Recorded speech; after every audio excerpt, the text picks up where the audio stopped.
Hello, welcome back to my channel. If you are new here, welcome. My name is Eva. Today we are going to be reviewing and wear testing the new Revlon Illuminance Serum Tint. Now, this is a skin tint that launched, I think last week. It first launched on Amazon, which is where I got mine, and it is now available at Ulta, where at the time that I am filming this and that this video will be live, it is on sale. I want to say it's on sale for around $12 right now. I'll confirm that in a second. So if you are curious about this skin tint, go ahead and keep on watching. We will be applying it and doing some check-ins throughout the afternoon. Let's talk a little bit more about the skin tint. As I already mentioned, it retails for $18.99 and there are 16 shades. I picked up the second shade in the lineup, which is 117 Light Beige, and I did try this on yesterday.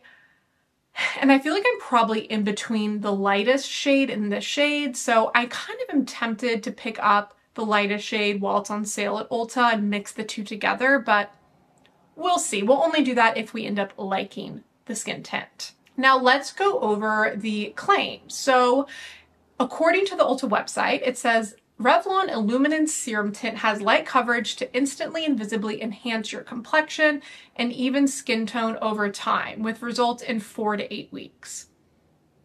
Okay, that's interesting. So it's clearly claiming that the skincare ingredients that are in here, such as ginger root, vitamin C, and vitamin E, are actually going to improve the skin over time. I don't know. I don't love when complexion products make like skincare claims, because in order for your skin to actually receive those benefits, you have to be applying the product every single day, which means you would have to use this skin tint every single day.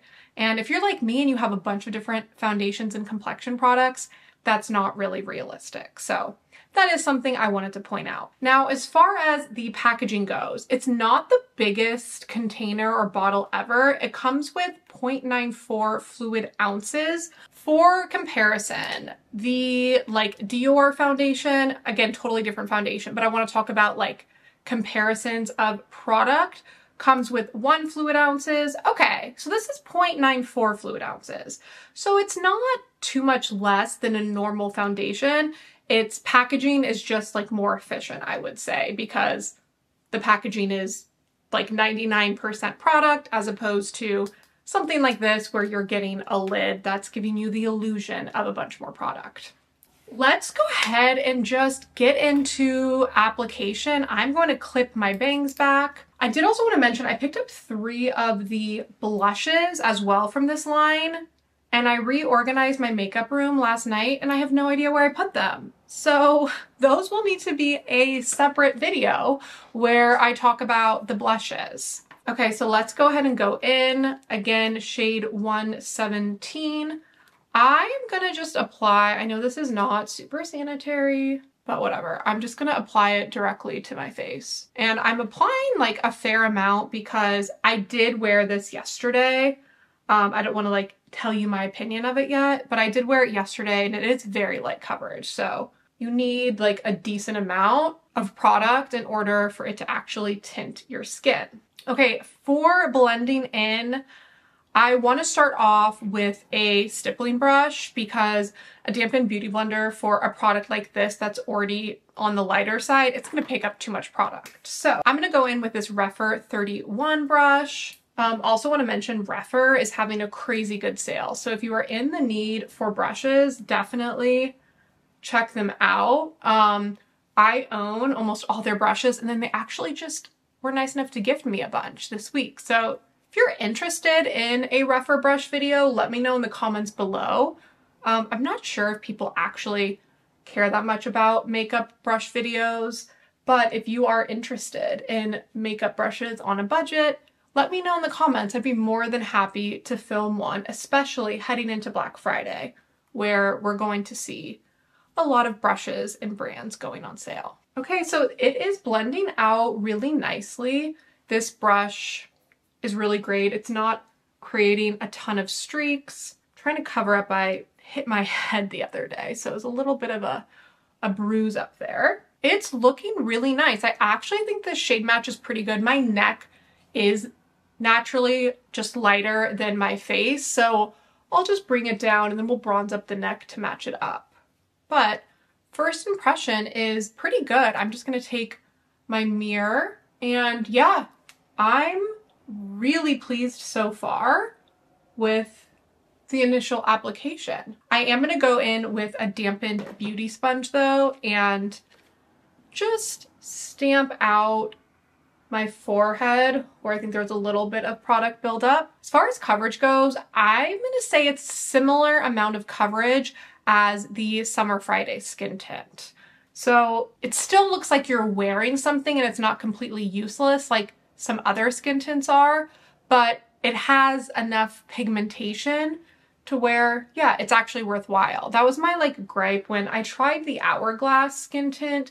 Granted, I tried it in stores, but I put it on and I felt like I wasn't wearing anything and it didn't look like I was wearing anything. So I was like, why am I gonna pay $50 for a product where I feel like I'm not having any coverage? But if you have tried it, let me know because I'm curious. I'm tempted to maybe pick it up during the Hourglass sale and try it out. This is the skin tint on with the Beauty Blender.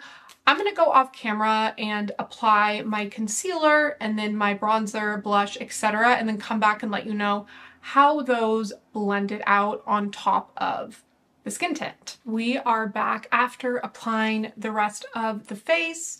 Everything I used will be linked below, but I'll also mention it here. On my brows, I used the Sephora collection Tint and Volume Brow Gel. I wear shade Taupe. I did kind of mess up this one, so my eyebrows look a little strange today, but whatever. And then obviously you know what I used as my base. And then on my eyes, I used for the first time the new Dior Backstage Silver Essentials palette. I used three matte shades and I thought it turned out nice. Very, very subtle. For my bronzer, I used the Merit bronzer in shade Clay. For my lips, I'm wearing the Lawless Forget the Filler lip gloss in the shade Velvet. This is from the little mini set for the holidays. I'm wearing the liner from the brand I believe it's like Espressoh. It is an Italian brand and they make really nice products.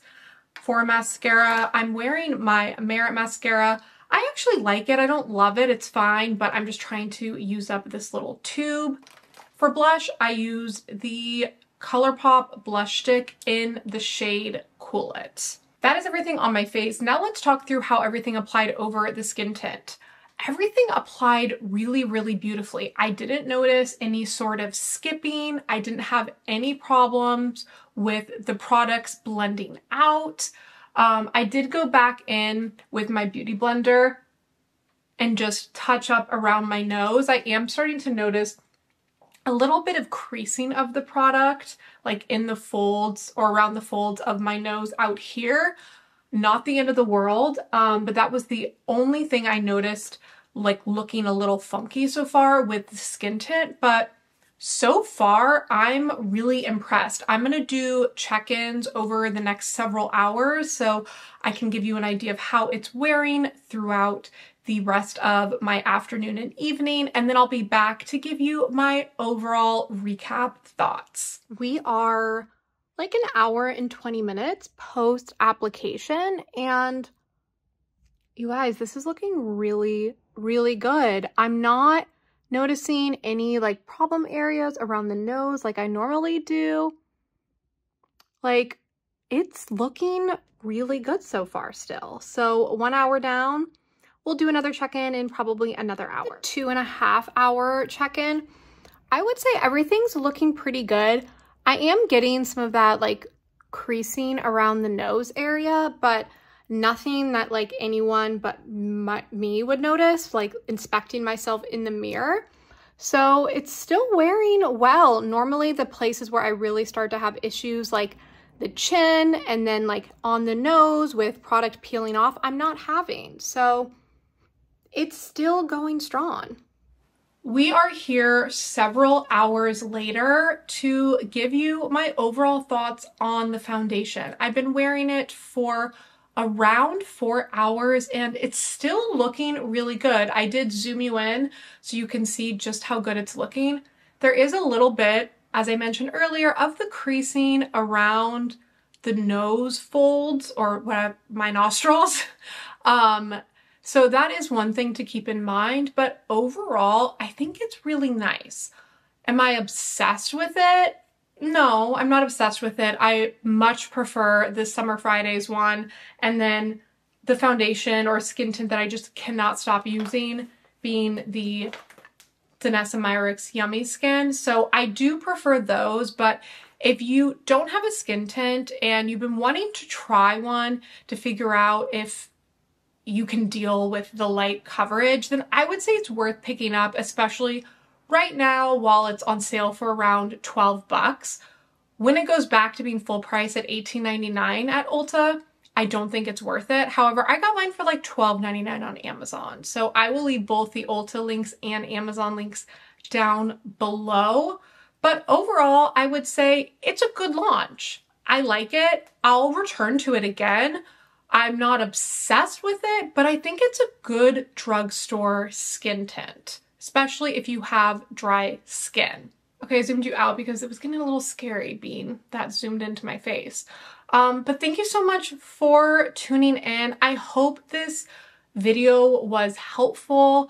I'm interested to know if you guys are going to pick this up. Let me know in the comments below. And then once I find the serum blushes from that line that I also purchased, I will film another video reviewing those because I'm also very much intrigued by those. I've seen that some other people have posted their reviews, but I don't watch other reviews until I've done my own because I don't want to be swayed one way or the other. Thanks so much, and I will catch you in my next video.